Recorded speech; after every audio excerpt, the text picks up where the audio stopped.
When an alternating voltage of 220 volt is applied across a device P, a current of 0.25 ampere flows through the circuit and it leads the applied voltage by angle pi by 2। आराम से सोचना, alternating voltage apply किया, कुछ current flow हो रही है, लेकिन ये साफ कह रहे हैं कि जो करंट है वो वोल्टेज से पाई बाई 2 आगे है, तो डेफिनेटली वो कैपेसिटर ही हो सकता है।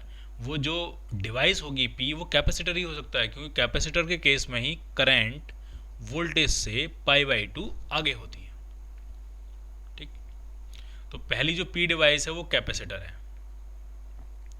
कितना कैपेसिटेंस होगा उसका, या कितना एक्सएल एक्स होगा उसका, वो कैसे निकाल सकते हैं?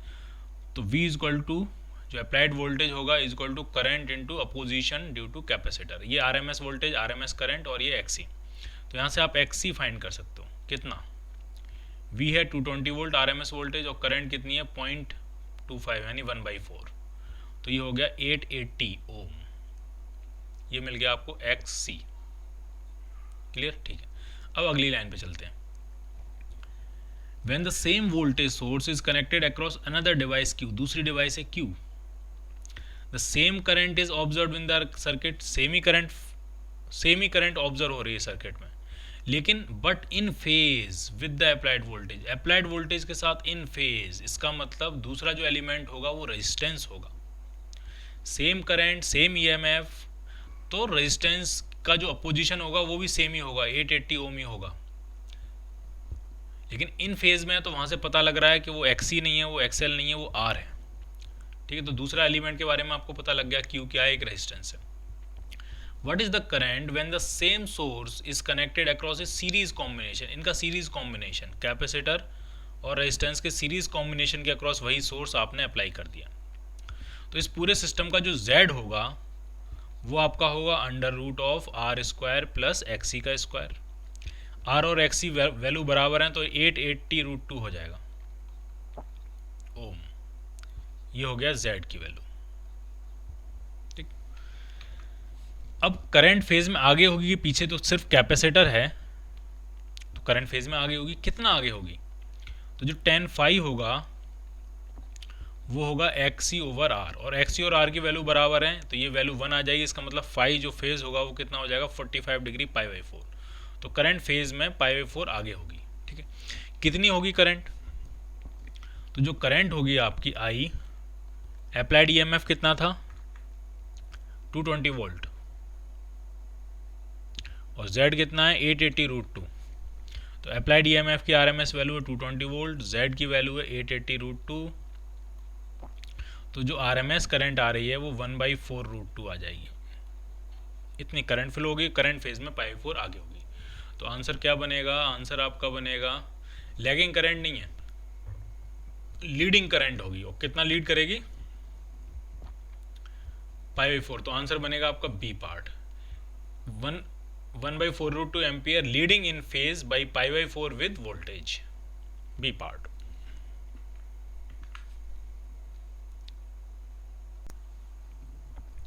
एन इंडक्टर एक्सएल दिया आपको 2 ohm and a capacitor XC दिया 8 ohm and a resistance 8 ohm are connected in series with an AC source. ये तीनों चीज़ें दी हुई हैं, एक एसी सोर्स से कनेक्ट किए हैं सीरीज में। The voltage output of AC source is given by 10 cos 100 pi T. Voltage output आपको दिया 10 cos 100 पाई टी। 100 पाई क्या होगा? ओमेगा, और 10 क्या होगा? उस वोल्टेज की मैक्सिमम वैल्यू। अब पूछ रहे हैं the instantaneous potential difference between point A and B, A और बी के अक्रॉस इंस्टेंटेनियस पोटेंशियल डिफरेंस पूछा है। किस इंस्टेंट पे? When the applied voltage is 3/5 of its maximum value. जो अप्लाइड वोल्टेज अपनी मैक्सिमम वैल्यू का 3/5 होता है,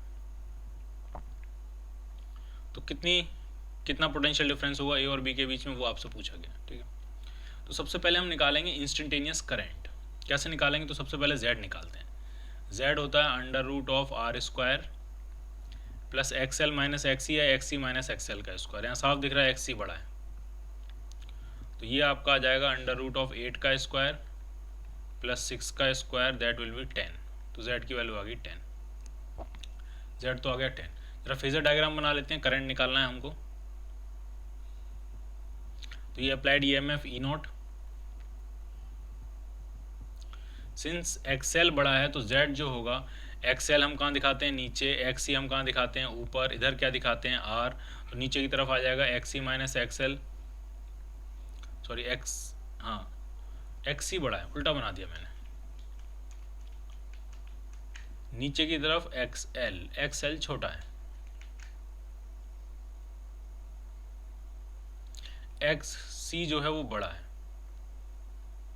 और इधर क्या होगा, रेजिस्टेंस आर। तो एक्स सी और एक्सएल का resultant x C minus XL ऊपर की तरफ होगा, और एक्स सी माइनस एक्सएल और आर का रिजल्टेंट कहीं इस तरफ होगा, जेड। जेड हमने पहले ही कैलकुलेट कर लिया है, और जिधर जेड होगा उसी तरफ आपकी करंट होती है, आई नॉट, और ये फेज डिफरेंस होगा। फेज डिफरेंस निकालना भी बहुत आसान है, आर की वैल्यू दी है 8 और ये वैल्यू आ रही है आपकी 6, तो ये वाली वैल्यू जेड कितना आ जाएगा 10, तो ये जो एंगल होगा ये 3 4 5 वाला ट्राइंगल बनना है, ये 3 होगा तो ये 4 होगा तो ये 5 होगा, ठीक है, तो ये जो एंगल बनेगा ये 37 डिग्री आएगा आपका। अब जरा करंट का एक्सप्रेशन लिखते हैं, करंट का एक्सप्रेशन लिखते हैं, I is equal to I naught कितना आएगा, आई नॉट होगा E naught maximum EMF upon opposition 10/10, sine current phase में आगे है, कितना आगे है 37 डिग्री, तो sine 100 pi t plus 37 degree, ये बनेगा करंट का एक्सप्रेशन। क्लियर है, ठीक है। अब आपसे जो पूछा गया है, आपसे पूछा गया है ए और बी के अबाउट पोटेंशियल डिफरेंस, तो ए और बी के अबाउट जो पोटेंशियल डिफरेंस होगा वी ए बी, तो वो जाएगा current, instantaneous current into opposition, और अपोजिशन कितना होगा एक्स सी माइनस एक्सएल, ये अपोजिशन होगा। तो इंस्टेंटेनियस करंट कितनी आ रही है, तो वो आ जाएगी 1 sine 100 pi t plus 37 degrees into XL, X C minus XL, तो ये कितना है 6, तो 6 को मैं यहाँ लिख देता हूँ, ये आ जाएगा potential difference as a function of time, general potential difference है टाइम का फंक्शन। अब आपसे कब पूछा गया, आपसे तब पूछा गया है जब अप्लाइड वोल्टेज अपनी मैक्सिमम वैल्यू का 3/5 हो। अप्लाइड वोल्टेज अपनी मैक्सिमम वैल्यू का 3/5 तब होगा जब कॉस की वैल्यू 3/5 होगी, ये अप्लाइड वोल्टेज है, इसकी मैक्सिमम वैल्यू 10 है, अब आप चाहते हो 10 का 3/5 हो जाए, तो 3/5 बनाने का काम तो इस कॉस के कंपोनेंट का है, इसका मतलब आप उस टाइम पे पूछना चाह रहे हो जब कॉस 100 पाई टी कितनी वैल्यू ले 3/5, तो ये एंगल कितना होगा, तो फिर से अगर हम 3 4 5 का ट्राइंगल बना लें, ये 3 ये 4 ये 5, तो अगर ये एंगल आपका थीटा हो तो ये कॉस थीटा 3/5 होगा, और 5 और 3 के बीच का एंगल 53 होता है, इसका मतलब ये जो एंगल होगा 100 पाई टी ये 53 के बराबर होगा, क्योंकि कॉस 53 कितना बनेगा आपका 3/5। तो यहाँ से हमें ये एंगल पता लग गया, और वो एंगल पता लगना बहुत ज़रूरी था, क्योंकि अगर आपको पोटेंशियल डिफरेंस फाइंड करना है किसी पर्टिकुलर टाइम पे तो ये वैल्यू पता होनी चाहिए, और ये पूरी की पूरी वैल्यू हमें पता लग गई 53 डिग्री, तो ये हो गया 6 sine 53 degree plus 37 degree, 53 37 90 sine 91, तो जो पोटेंशियल डिफरेंस हो रहा है ए बी के अक्रॉस वो आ रहा है 6 volt. So your answer will be B part. A group of electric lamps having a total power rating of 1000 watt is supplied by an AC voltage 200 sin 310 t plus 60 degree. Electric lamps का मतलब simply क्या है, वहाँ resistance है, simply एक resistance है और उसमें एक सप्लाई कनेक्ट की हुई है इस तरह से। सप्लाई के बारे में इंफॉर्मेशन गिवन है कि maximum 200 sine 310 t plus 60 degree मतलब π/3। अब पूछ क्या रहे हैं, आरएमएस वैल्यू पूछ रहे हैं किसकी, सर्किट करंट की, जबकि पावर दी है, इसका मतलब एवरेज पावर ही होगी, तो एवरेज पावर कितनी दी है, इस वोल्टेज की सप्लाई को जब हम लगाएंगे तब एवरेज पावर कितनी जनरेट होगी, तो वो होगी 1000 वाट। कितनी हीट की फॉर्म में कन्वर्ट हो जाएगी इलेक्ट्रिकल एनर्जी, तो वो दी है 1000 वाट। तो तो क्या होता है एवरेज पावर का फॉर्मूला? तो एवरेज पावर होती है आपकी V R M S, E R M S, E R M S लिख सकते हैं हम इसको, ई आर एम एस या V R M S into I R M S into cos phi. लेकिन अगर सिंपली रेजिस्टेंस ही सिर्फ एक रेजिस्टेंस है तो कॉस फाई की वैल्यू 1 होती है, जो पावर फैक्टर होगा वो 1 होगा। तो एवरेज पावर है 1000 वाट, आर एम एस वोल्टेज कितना होगा? तो पीक वोल्टेज है 200, आर एम एस वोल्टेज होगा 200/√2। और आपसे पूछिए simply R M S current, तो कितनी आ गई आर एम एस करंट? तो इससे कैंसिल करेंगे ये 5 टाइम्स 5√2, 5√2 एम्पियर क्या आएगी R M S current. So your answer will be B part. A 10 volt 60 watt bulb is to be connected to 100 volt line.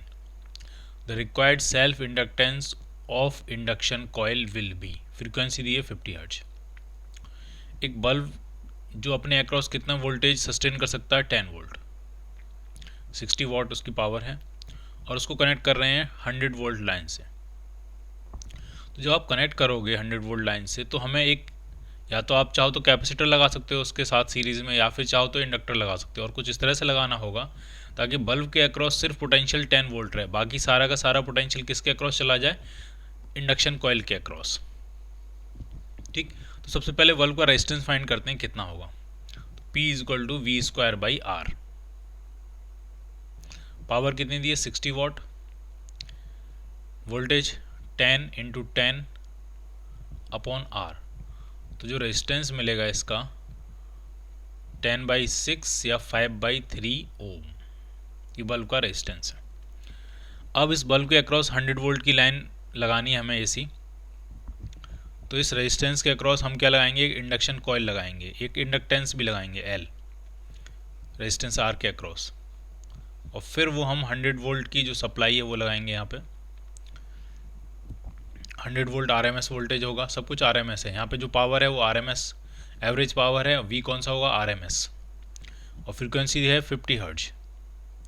Frequency अगर 50 हर्ट्ज है तो omega कितना हो जाएगा? तो ओमेगा आपका हो जाएगा 100 पाई।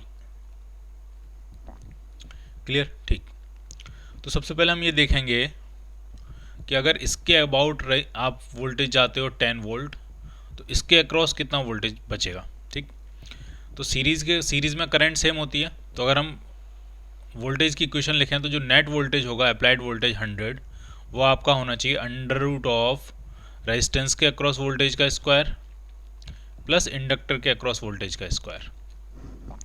क्योंकि इंडक्टर के अक्रॉस वोल्टेज और रेजिस्टेंस के अक्रॉस वोल्टेज सीरीज सर्किट में फेज में 90 का इनमें डिफरेंस होगा। तो ये हो गया आपका 100, ये हो जाएगा √VR, ये भी हो जाएगा 100 प्लस VL का स्क्वायर, दोनों तरफ स्क्वायर कर लेते हैं। तो जब यहाँ से आप VL निकालोगे तो VL की वैल्यू अप्रॉक्सीमेट 100 आएगी, अगर एग्जैक्ट लिखना चाहो तो 30 √11 आ जाएगी, क्योंकि ये बनेगा आपका 10,000, ये होगा 100, 10,000 - 100 तो 9,900, अंडर लेंगे तो 30 √11 मिल जाएगी आपको। क्लियर है ये? ठीक है, तो इसके अबाउट वोल्टेज पता लग गया और इसके अबाउट भी हमें वोल्टेज पता लग गया। ये बात क्लियर है आपको? ठीक है, अब इसका L फाइंड करना है। ठीक है, तो इसके अक्रॉस जो वोल्टेज होगा वो आपका होगा करंट इनटू इसका अपोजिशन XL। RMS वोल्टेज तो RMS करंट, RMS करंट होगी कितनी? तो जो RMS करंट होगी उसके लिए हम ये भी यूज़ कर सकते हैं, VR = I × R। यहाँ से RMS करंट फाइंड करी जा सकती है। रेजिस्टेंस के अक्रॉस वोल्टेज कितना है? 10 वोल्ट, और रेजिस्टेंस कितना है? रेजिस्टेंस है 5/3, तो RMS करंट यहाँ से आपको मिल जाएगी। कितनी मिल जाएगी RMS करंट? 6 एम्पियर। और इस RMS करंट की वैल्यू वापस हम यहाँ पुट करके यहाँ से हम फाइंड कर सकते हैं कि L कितना होगा। तो देखते जाओ आप, वोल्टेज कितना है इंडक्टर के अक्रॉस? तो वो है 30 √11, इस फॉर्मूले में पुट कर रहे हैं।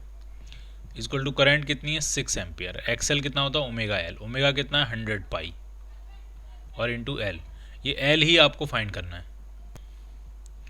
थोड़ा सॉल्व करते हैं, 1 0 से ये 0 कैंसिल करते हैं, 3 से कैंसिल करेंगे ये 2 टाइम्स, तो जो L आ रहा है आपका वो आ रहा है √11/20 पाई। √11 3 पॉइंट समथिंग होगा, और पाई भी 3 पॉइंट समथिंग होता है। तो अगर हम इन दोनों को अप्रॉक्सीमेट कैंसिल कर लें तो अप्रॉक्सीमेट आंसर 0.05 के आसपास मिल जाएगा आपको। अप्रॉक्सीमेट जो इसके करीब होगा वही आंसर हो जाएगा।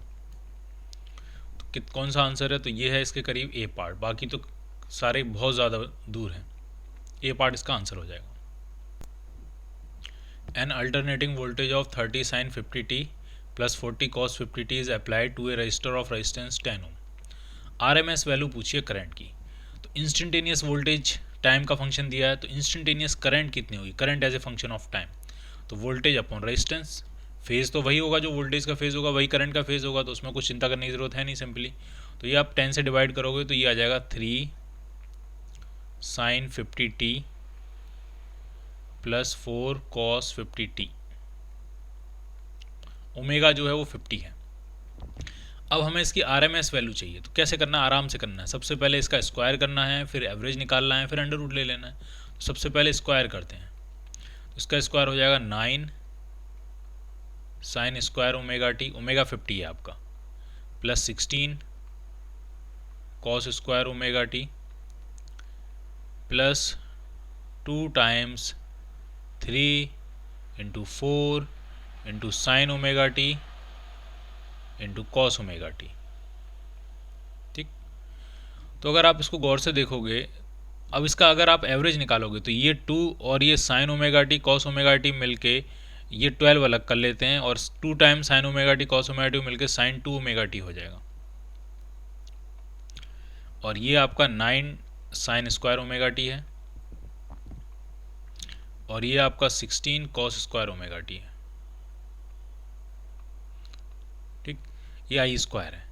अब हम लेंगे इसका एवरेज, तो साइन स्क्वायर का एवरेज आपको पता है हाफ होता है, कॉस स्क्वायर का एवरेज भी हाफ होता है, और साइन और कॉस का कोई भी लीनियर टर्म हो तो उसका एवरेज जीरो हो जाता है, तो ये वाला टर्म जीरो हो जाएगा। तो जब आप एवरेज निकालोगे इसका तो ये आ जाएगा 9/2 plus 16/2, so it will be 25/2। और फिर हम क्या लेंगे? इसका अंडर रूट। तो जब आप इसका अंडर रूट भी लोगे तो ये 5/√2 आपको आंसर मिल जाएगा। ये होगी RMS current, A part. N alternating voltage of 140 sin 50t is applied to a resistor of 10 ohm. The voltage produces delta H heat in the resistor in time delta t. आराम समझना, एक resistance है उसके across आपने एक alternating voltage apply किया है, ठीक, और उसमें डेल्टा टी टाइम कुछ होगा, उसमें कितनी हीट प्रोड्यूस हो रही है? Delta H. क्लियर? ठीक है। तो उसमें कुछ करंट भी फ्लो होगी, आई। करंट कितनी फ्लो होगी? तो करंट होगी EMF अपॉन रेजिस्टेंस। फेज में तो कोई चेंज होगा नहीं, जो फेज वोल्टेज का होगा वही करंट, वही फेज करंट का होगा। तो ये आ जाएगी आपके 14 sin 50t, ये करंट होगी। अब कह रहे हैं उसी रेजिस्टेंस में हम कितनी DC करंट फ्लो कराएं ताकि उतने ही टाइम में उतनी हीट प्रोड्यूस हो। तो वो जो DC करंट होती है वो AC की RMS वैल्यू के बराबर होती है। सेम रेजिस्टेंस में एक AC करंट फ्लो करा रहे हो, एक DC करंट फ्लो करा रहे हो, और अगर दोनों में सेम हीट प्रोड्यूस हो रही है सेम टाइम में, यानी दोनों की power, average power dissipation same है, तो वो तभी होता है जब AC की RMS वैल्यू DC के बराबर हो। ठीक, तो DC की जो वैल्यू होगी, DC करंट की जो वैल्यू होगी वो AC करंट की RMS वैल्यू के बराबर होगी। AC करंट की RMS वैल्यू कितनी होती है? I0/√2।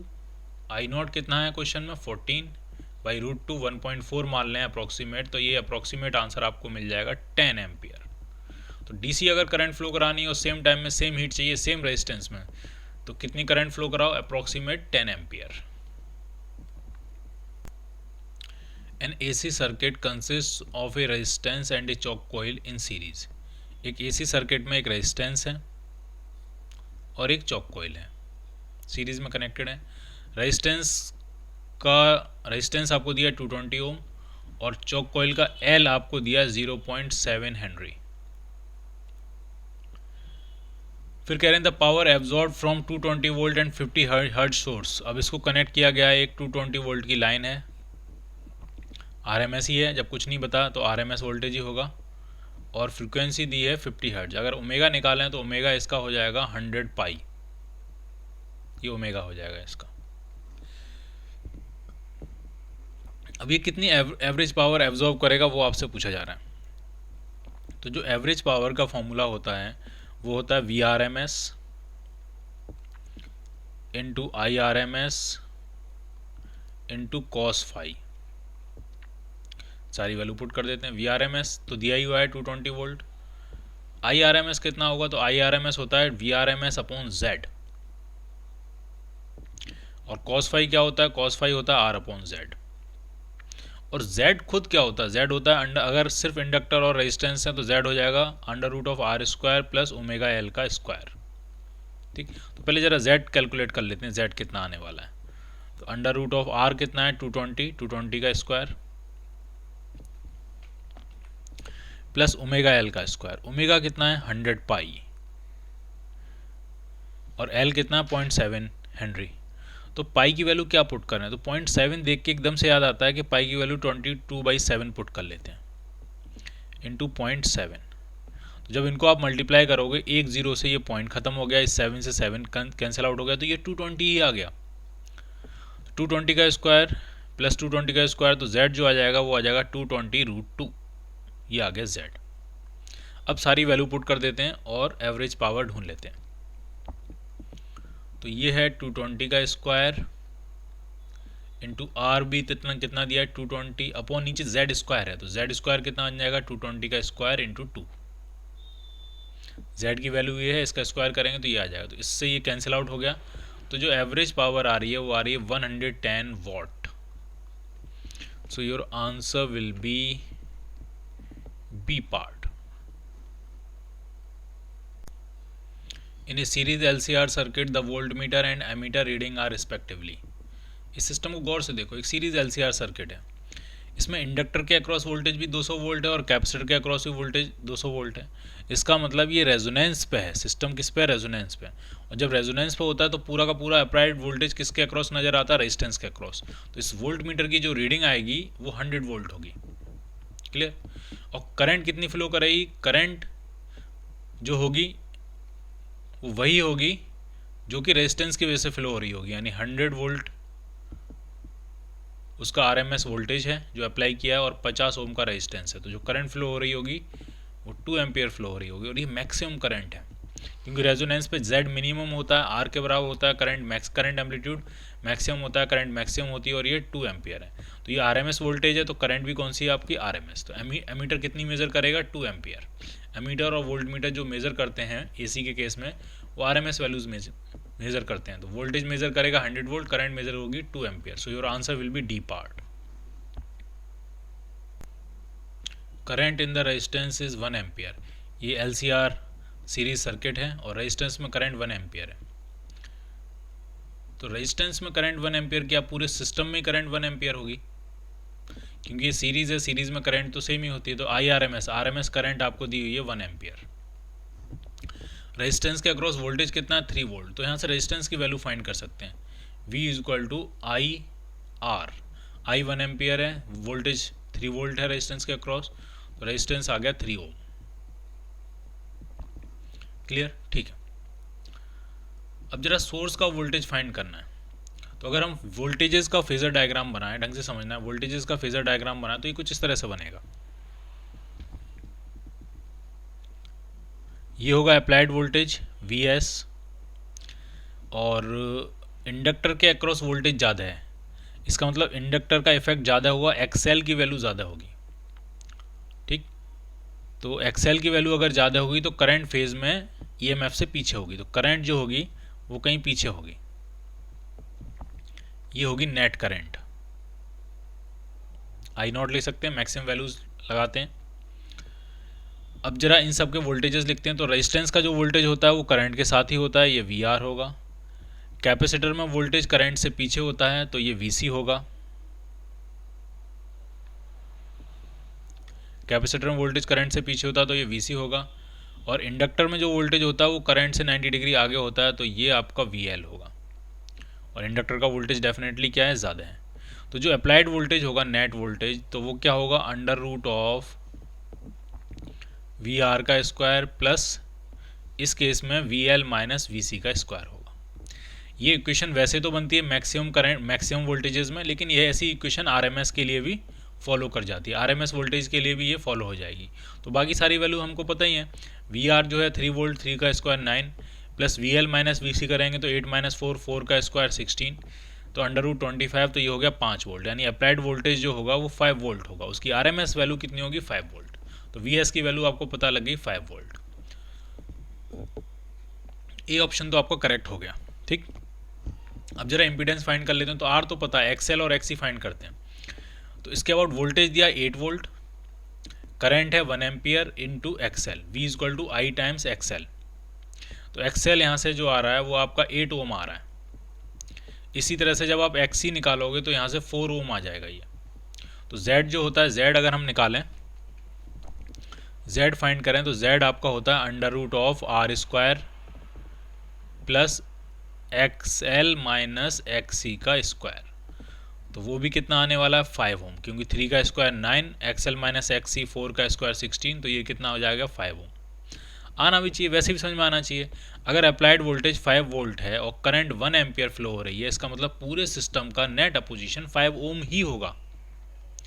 तो इम्पीडेंस कितना मिल गया? 5 ओम। अगर दो ऑप्शन करेक्ट हो गए, ए और बी करेक्ट हो गए, सी में भी कुछ कह रहे हैं और डी ऑप्शन दिया ऑल ऑफ द अबव, तो इसका आंसर डेफिनेटली क्या बनने वाला है? All of the above. दो अगर करेक्ट हो गए तो फिर सारे ही करेक्ट होंगे, क्योंकि इसमें कोई ऐसा ऑप्शन नहीं है कि A and B are correct. तो फिर एक ही ऑप्शन बचता है, all of the above are correct. ठीक, पावर फैक्टर पूछ रहे हैं तो पावर फैक्टर भी फाइंड कर सकते हैं। cos फाई जो होता है वो R/Z होता है। R कितना है? 3 ओम। Z आपने कितना फाइंड किया? 5। तो पावर फैक्टर कितना आ गया? 0.6। और करंट लैग करेगी, करंट इज लैगिंग, क्योंकि इंडक्टर का इसमें डोमिनेंस है, तो करंट लैग कर रही है। कितने एंगल से लैग कर रही है? 5 से। तो cos फाई कितना है? 0.6। तो ये भी करेक्ट हो गया आपका। ए भी सही है, बी भी सही है, सी भी सही है। So answer will B D part. Which of the following statement is correct regarding the AC circuit shown in the adjacent figure? इसमें एक्सएल दिया है, एक्सी दिया है, आर दिया है और अप्लाइड वोल्टेज दिया है। तो यहाँ से एक चीज़ समझो, एक्सएल और एक्सी सीरीज़ में बराबर दिए हुए हैं। एक्सएल की भी वैल्यू 4 ओम है, एक्सी की भी वैल्यू 4 ओम है, यानी उस पर्टिकुलर फ्रिक्वेंसी ओमेगा पे एक्सएल एक्सी बराबर हो रहे हैं। इसका मतलब रेजोनेंस हो रहा है। ठीक है, रेजोनेंस हो रहा है। रेजोनेंस में जो करंट फ्लो हो रही होगी वो सिर्फ किसकी वजह से किस पे डिपेंड करेगी? सिर्फ रेजिस्टेंस पे। तो अगर हम आरएमएस वैल्यू निकालें करंट की, तो ये हो जाएगा आरएमएस वोल्टेज। आरएमएस वोल्टेज कितना होगा? 100/√2। क्यों? क्योंकि पीक वैल्यू दी है 100, तो आरएमएस वोल्टेज कितना हो जाएगा? 100/√2 और divided by resistance divided by impedance. Impedance resonance के केस में मिनिमम होता है और वो रेजिस्टेंस के ही बराबर होता है। तो ये वैल्यू आ रही है आपकी 50/√2। √2 को अगर ऊपर लेके जाएंगे तो 25/√2 एम्पियर करंट, जबकि ये कह रहे हैं 5/√2, तो ये ऑप्शन गलत हो गया। दूसरा, फेज डिफरेंस। जब रेजोनेंस पे होता है तो करंट और ईएमएफ दोनों सेम फेज में होते हैं। सिस्टम ऐसे बिहेव करता है जैसे प्योरली रेजिस्टिव सर्किट हो, तो फेज डिफरेंस तो जीरो ही होगा, तो ये ऑप्शन भी गलत हो गया। Average power dissipated in the circuit, average power, तो एवरेज पावर का फॉर्मूला कितना होगा? VRMS into IRMS into cos phi. अब सिंस ये प्योरली रेजिस्टिव सर्किट की तरह बिहेव कर रहा है, रेजोनेंस है, तो cos फाई की वैल्यू तो हो गई 1। तो VRMS सिर्फ कितना होगा? VRMS होगा 100/√2। IRMS हमने अभी फाइंड किया 25/√2। तो ये जो एवरेज पावर आ रही है जो डेसिपेट होगी सर्किट में, वो 2500 वाट आ रही है। ये सिर्फ 500 वाट कह रहा है, तो ये भी गलत हो गया। तो आंसर क्या बनेगा इसका? None of the above. In the given AC circuit when switch S is at position 1, जब स्विच S जो है वो पोजीशन 1 के साथ है, इसका मतलब एक्सटर्नल सोर्स से क्या क्या कनेक्टेड है? इंडक्टर कनेक्ट है और रेजिस्टेंस कनेक्ट है। कैपेसिटर ओपन सर्किट में तो कैपेसिटर का भी कोई इफेक्ट नहीं होगा, और इंडक्टर और रेजिस्टेंस है तो डेफिनेटली करंट जो है वो करंट जो है वो लैग करेगी, वोल्टेज जो है वो लीड करेगा। अगर कैपेसिटर और रेजिस्टेंस होता तो करंट लीड कर रही होती। तो ये कह रहे हैं सोर्स ईएमएफ लीड कर रहा है करंट को π/6 से। ठीक, तो इससे हम क्या क्या चीज़ें फाइंड कर सकते हैं? क्या इससे हम रेजिस्टेंस फाइंड कर सकते हैं? बिल्कुल कर सकते हैं। जो tan फाई होता है, अगर हम रेजिस्टेंस और इंडक्टर का फेजर डायग्राम बनाएं तो tan फाई जो होता वो होता आपका एक्सएल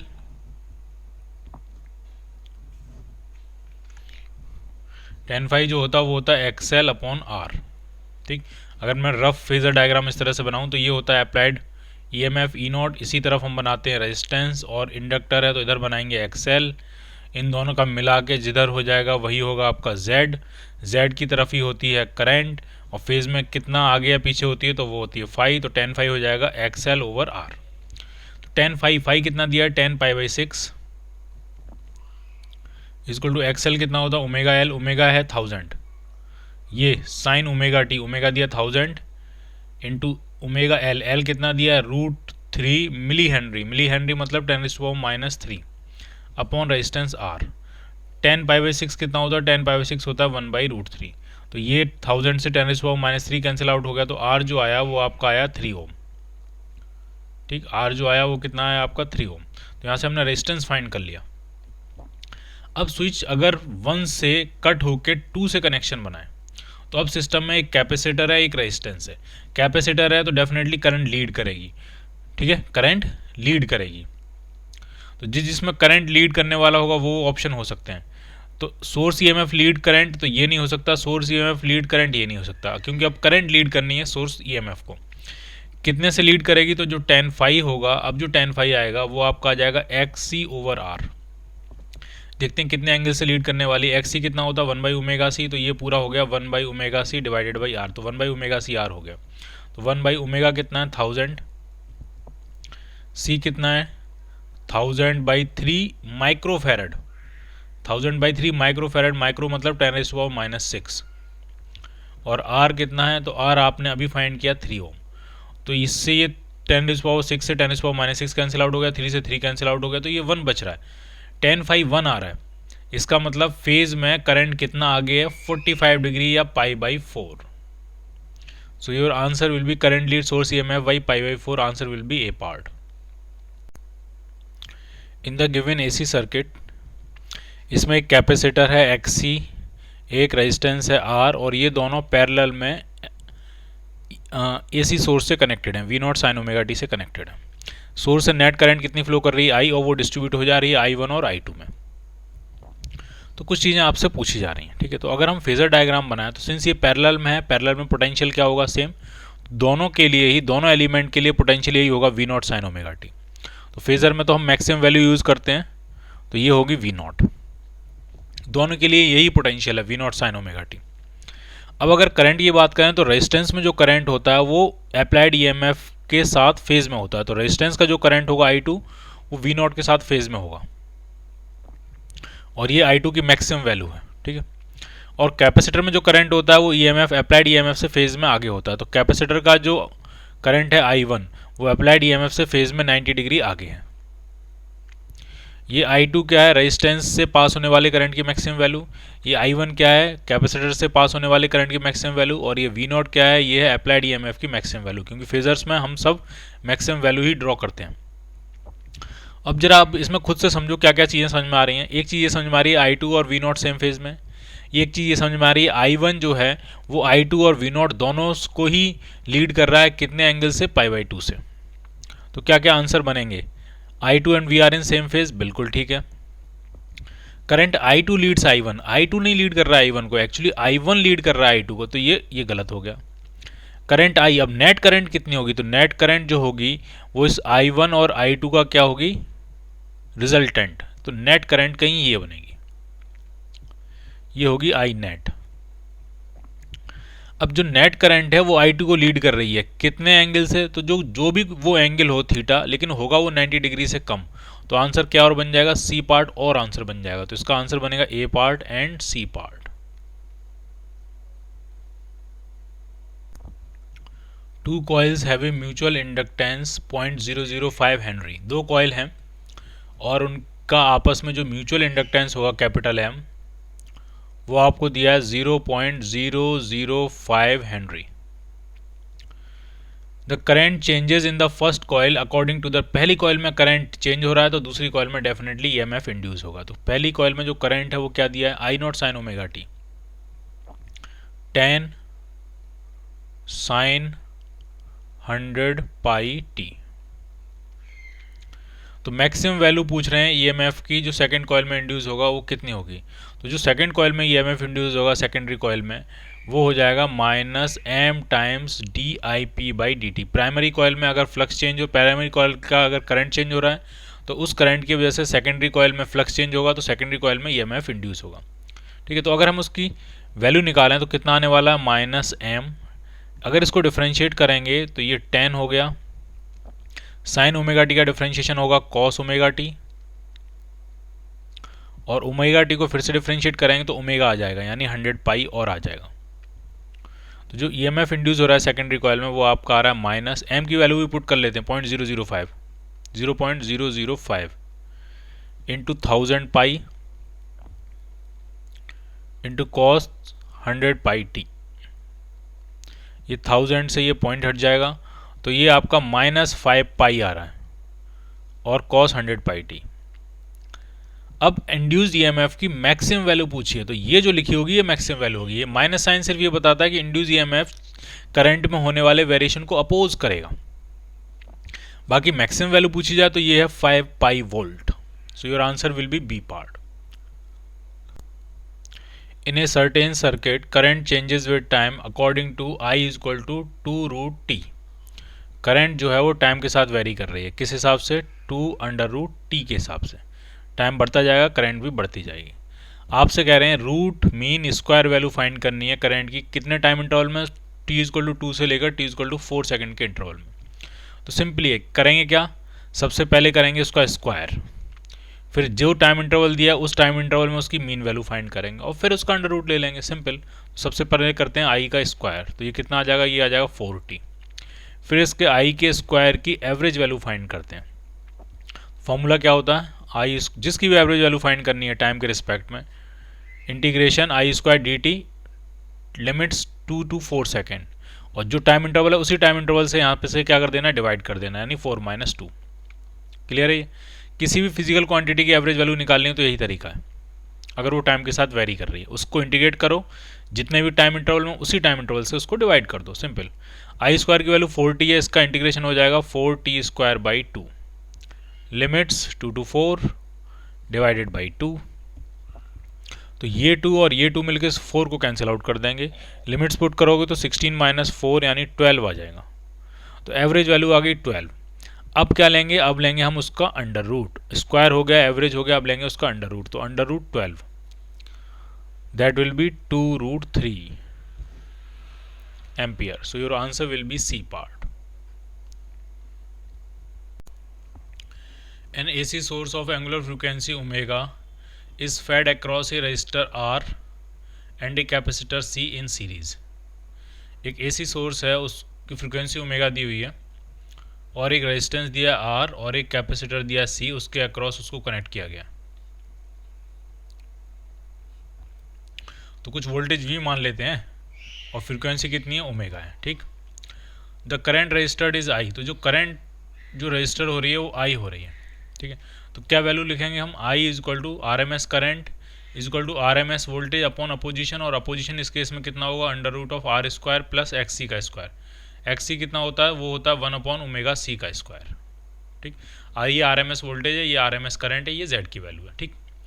अब करें now the frequency of source is change to ω/3 but maintaining the same voltage.